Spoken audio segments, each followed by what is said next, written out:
हाँ दोस्तों, तो आज पढ़ेंगे आवेशन की विधियां। तो आवेशन की विधियों में जो पहली विधि आती है वो आती है चालन द्वारा आवेशन। ठीक है, तो चालन द्वारा आवेशन कैसे होता है? मान लें कि एक आवेशित वस्तु है और एक आपके पास अनावेशित वस्तु है। एक तो आवेशित है जिसका धनावेश है और एक अनावेशित है जिसका परिणामी आवेश शून्य है। अब जब दोनों वस्तुओं को एक दूसरे के संपर्क में लाया जाता है, जब दोनों वस्तुओं को एक दूसरे से टच कराया जाता है, तो ये जो आवेश है ये दूसरी वस्तु में स्थानांतरित होने लगता है। ये आवेश दूसरी वस्तु में भी स्थानांतरित होती है। जैसा मैंने पिछले लेक्चर में बताया कि मान लो प्रारंभ में इस पे आवेश Q है और इस पे आवेश कितना G।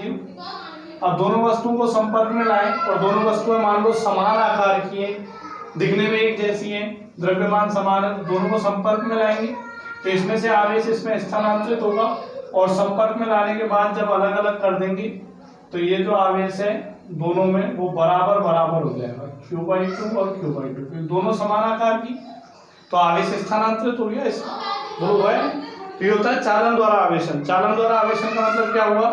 किसी अनावेशित वस्तु को आवेशित वस्तु के संपर्क में लाकर आवेशित कर देना। किसी अनावेशित वस्तु को आवेशित वस्तु के संपर्क में लाकर आवेशित कर देना, ये क्या कहलाता है बताओ? चालन द्वारा आवेश। ठीक है, अब बात करें नंबर 2, दूसरी विधि आती है घर्षण द्वारा बाय फ्रिक्शन। तो घर्षण द्वारा आवेशन कैसे होता है? जब दो वस्तुओं को आपस में रगड़ा जाता है, तो दोनों वस्तुओं के बीच में आवेश का स्थानांतरण होता है। आवेश मतलब इलेक्ट्रॉनों का स्थानांतरण होता है। एक वस्तु से इलेक्ट्रॉन दूसरी वस्तु में जाते हैं। तो जब दो वस्तुओं को आपस में रगड़ा जाएगा तो इलेक्ट्रॉनों का स्थानांतरण होगा। तो जैसे दो वस्तुएं ले लें आप कोई भी, ये इनको आपस में रगड़ा गया तो इलेक्ट्रॉनों का स्थानांतरण होगा। तो जो वस्तु इलेक्ट्रॉन का त्याग करती है वो तो धनावेशित हो जाती है, और जो वस्तु इलेक्ट्रॉन को ग्रहण करती है वो कैसी हो जाती है बताओ? ऋणावेशित हो जाती है। तो घर्षण विधि से भी आवेशन होता है। जब दो वस्तु को आपस में रगड़े तो जो वस्तु इलेक्ट्रॉन त्याग करेगी वो धनावेशित हो जाएगी, जो ग्रहण करेगी वो ऋणावेशित हो जाएगी। दोनों पे समान परिमाण का आवेश आएगा, जितना आवेश इस पे आएगा उतना ही आवेश इस पे आएगा, लेकिन प्रकृति विपरीत होगी। इस पे धनावेश होगा और इस पे क्या होगा बताओ? ऋणावेश।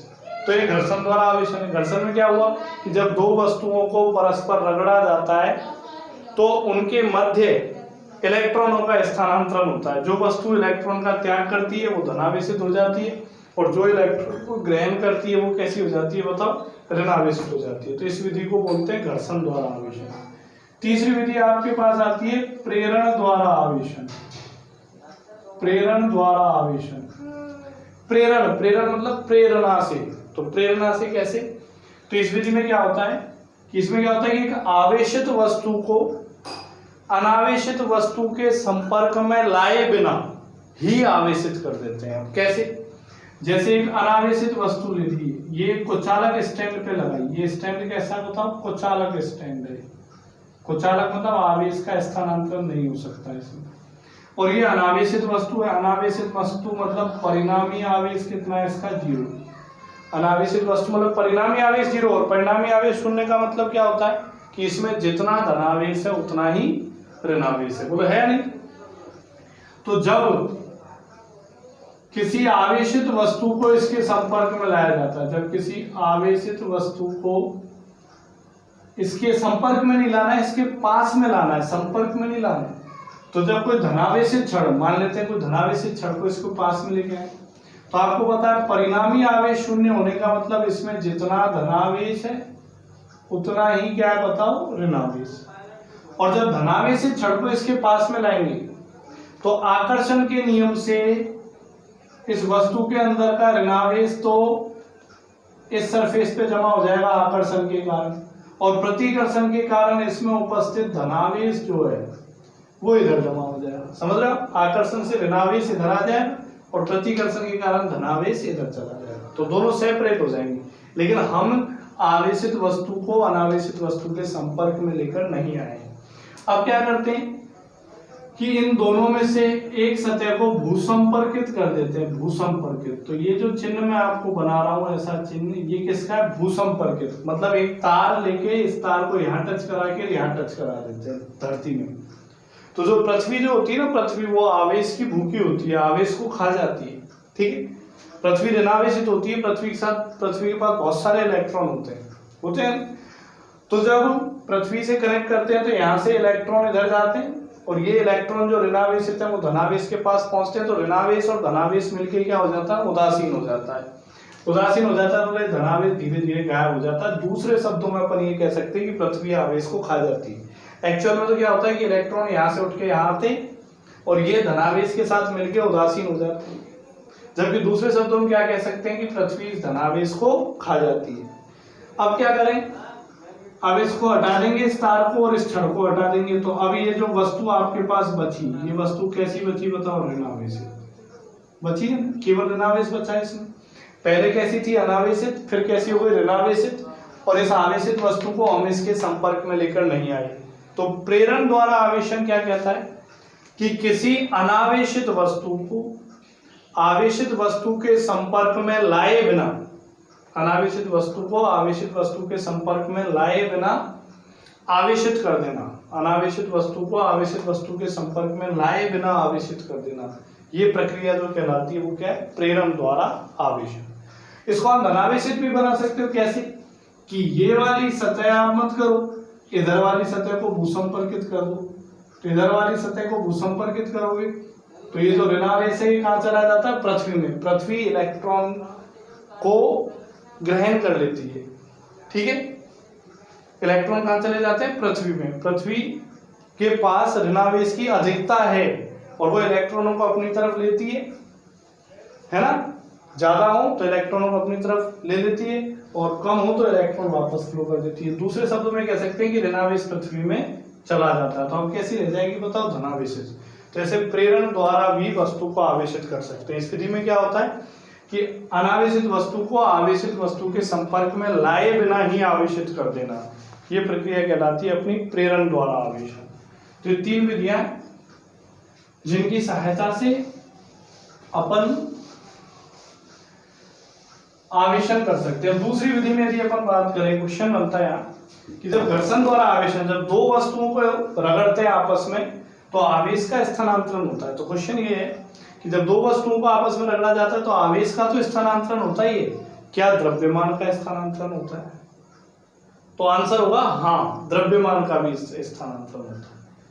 तो आप सोच रहे होंगे द्रव्यमान का स्थानांतरण होता है मतलब ये वाली वस्तु छोटी हो जानी चाहिए और ये बड़ी हो जानी चाहिए। नहीं, ऐसा नहीं होता है। क्यों नहीं होता है?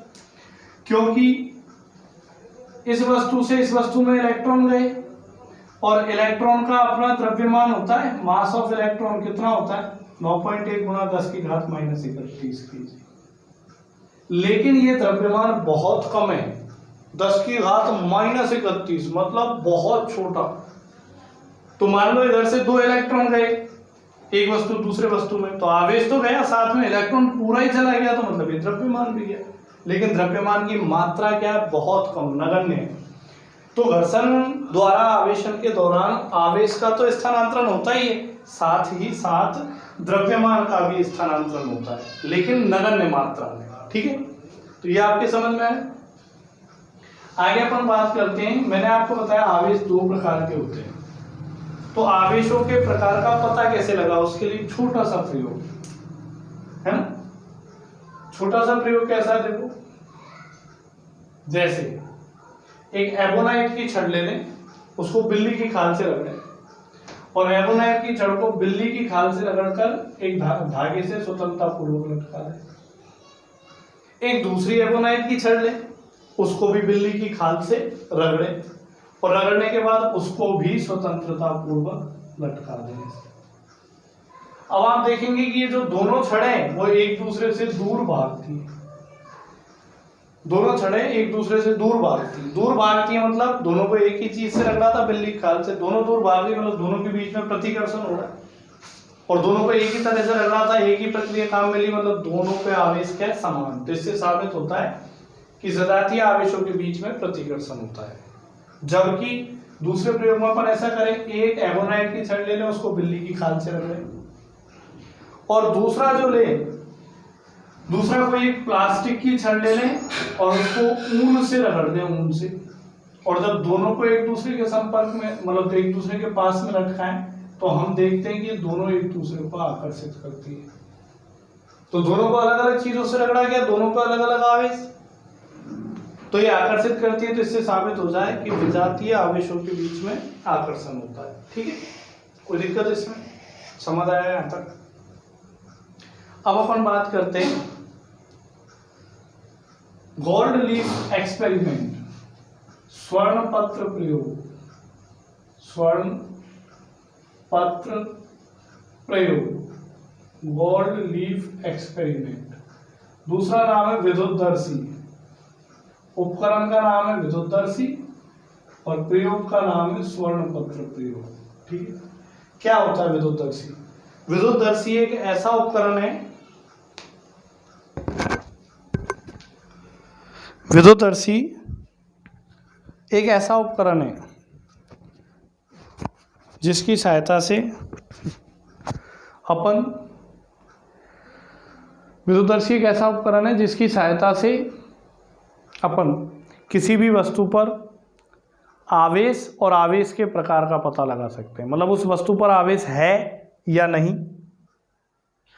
और अगर है तो किस प्रकार का आवेश है, धनावेश है या ऋणावेश है, इस बात का अपन पता लगा सकते हैं। ठीक है, कैसा होता है इसकी बनावट देखो, विद्युतदर्शी कैसा होता है। तो विद्युतदर्शी में क्या होता है, इस तरह का एक कांच का जार होता है, कांच की बोतल होती है ऐसी, इसमें यहाँ एक लकड़ी की डाट लगी रहती है, लकड़ी की कॉर्क या डाट लगी रहती है ऐसी। ठीक, इसमें एक धातु की छड़ फंसाई जाती है ऐसे, है ना। ये एक धातु की छड़ है, ये इसका ऊपरी सिरा, और धातु की छड़ के निचले सिरे पर 2 सोने की पत्तियां लगाई जाती हैं, स्वर्ण पत्र, सोने की पत्तियां, जो स्वतंत्र होती हैं, अपनी इस बिंदु के सापेक्ष निलंबित होती है, मतलब स्वतंत्र होती हैं, एक दूसरे से दूर जा सकती हैं, पास आ सकती हैं, गति करने के लिए, इस बिंदु के सापेक्ष गति करने के लिए स्वतंत्र होती है नहीं। तो ये तो हो गया आपके पास जार, कांच का जार या कांच की बोतल। ये आपके पास चालक छड़, ये नॉब हो गई, नॉब या सिरा, ऊपरी सिरा। ये आपके पास स्वर्ण पत्र हो गया, और ये आपके पास लकड़ी का कॉर्क या लकड़ी का गुटका हो गया। अब किसी भी वस्तु पे आवेश का निर्धारण करना है कि वस्तु पर आवेश है या नहीं, तो कैसे निर्धारित करेंगे आवेश को, ये देखिए आप।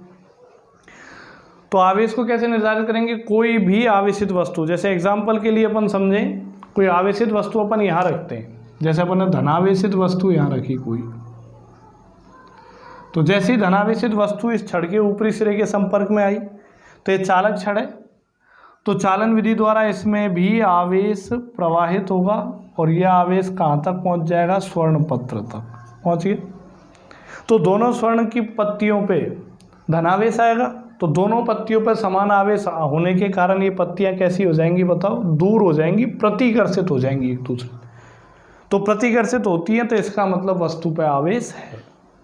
अगर कोई ऋणावेशित वस्तु लेते हैं यहाँ, तो पूरा ऋणावेश यहाँ प्रवाहित होगा, इस पर ऋणावेश, इस पर ऋणावेश, तो दोनों सोने की पत्तियों पर ऋणावेश, तो ये दोनों पत्तियाँ फिर से क्या हो जाएंगी बताओ, प्रतिकर्षित हो जाएंगी या नहीं।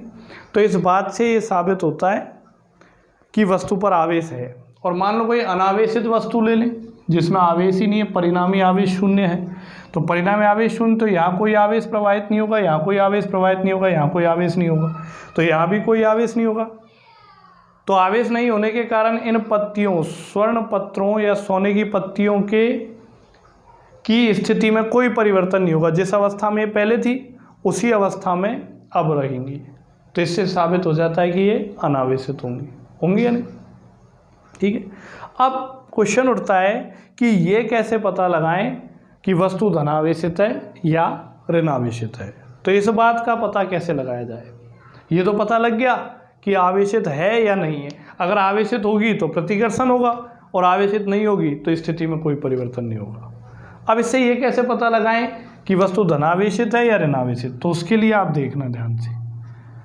हम क्या करते हैं, किसी भी वस्तु में पता लगाना है कि धनावेश है या ऋणावेश, तो अपन क्या करते हैं, इन सोने की पत्तियों को पहले से ही, प्रारंभ में ही, प्रयोग शुरू करने से पहले ही थोड़ा सा आवेश दे देते हैं, हल्का सा धनावेश दे दिया, हल्का सा धनावेश दे दिया पहले से ही, धनावेशित सोने की पत्तियां यहाँ लगाई।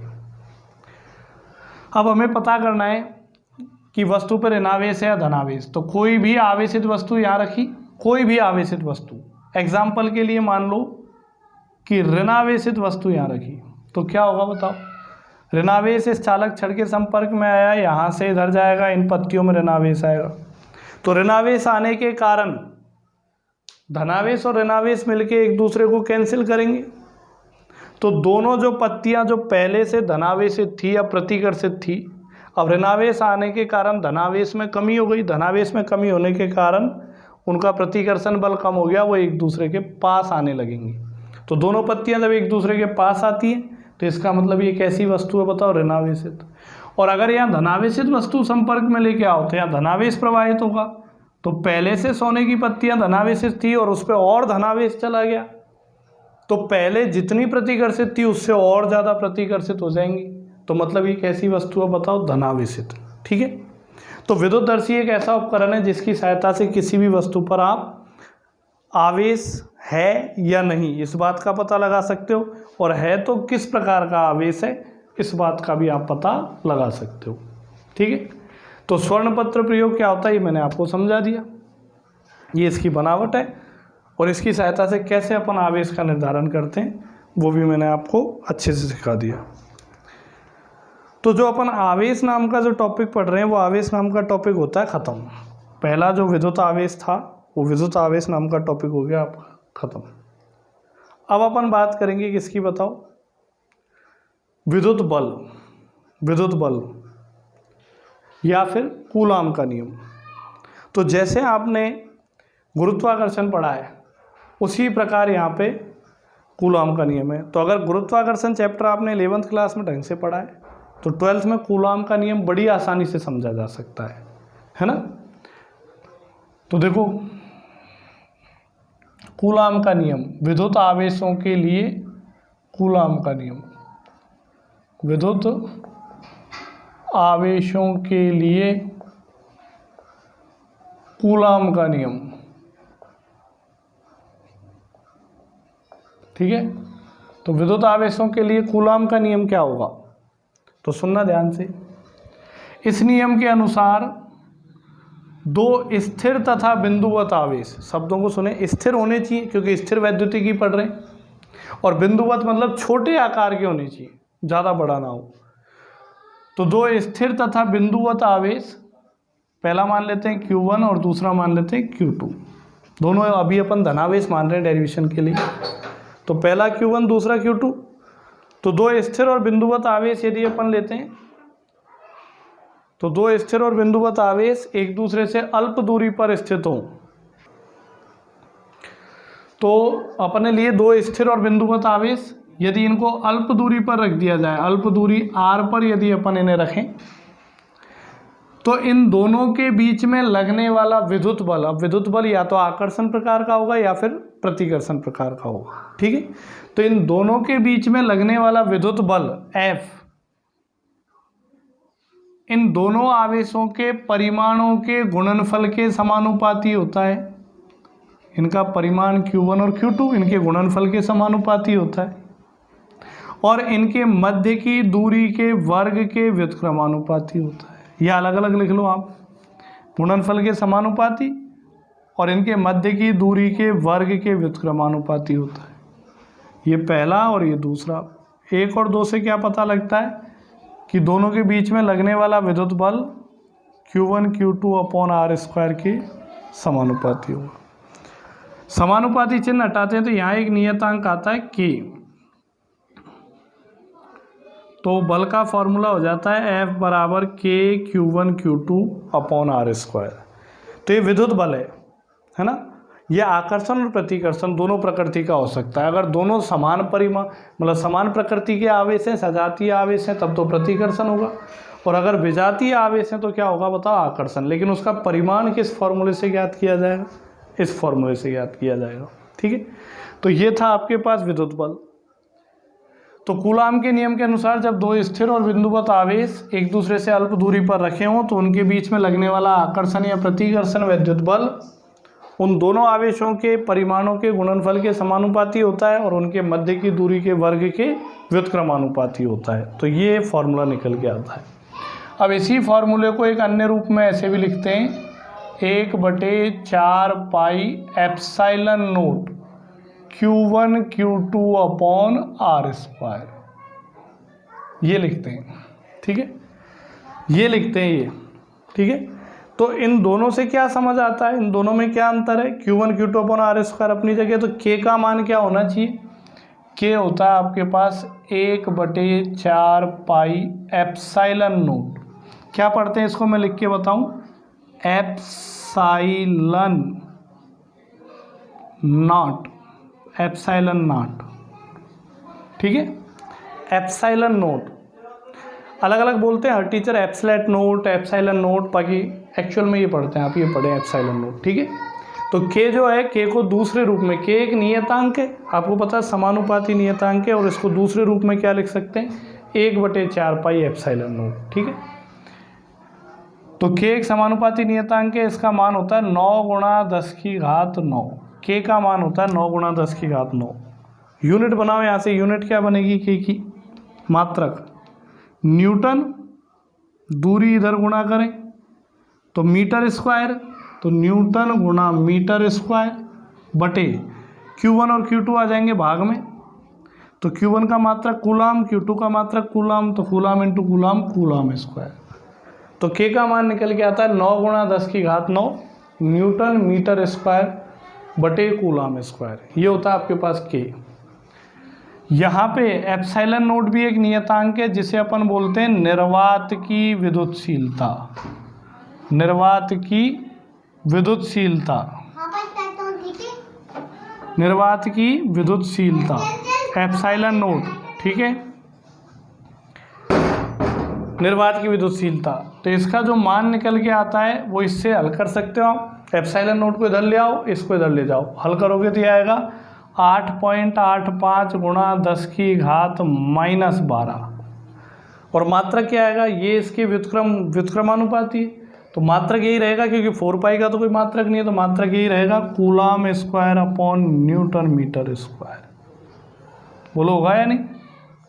तो एप्सिलॉन नोट विद्युतशीलता का मात्रक हो जाएगा कूलाम स्क्वायर/न्यूटन मीटर स्क्वायर, और इसका मान होगा 8.85 × 10⁻⁻12। बोलो कोई दिक्कत। तो इससे आगे अपन नेक्स्ट वीडियो में पढ़ेंगे।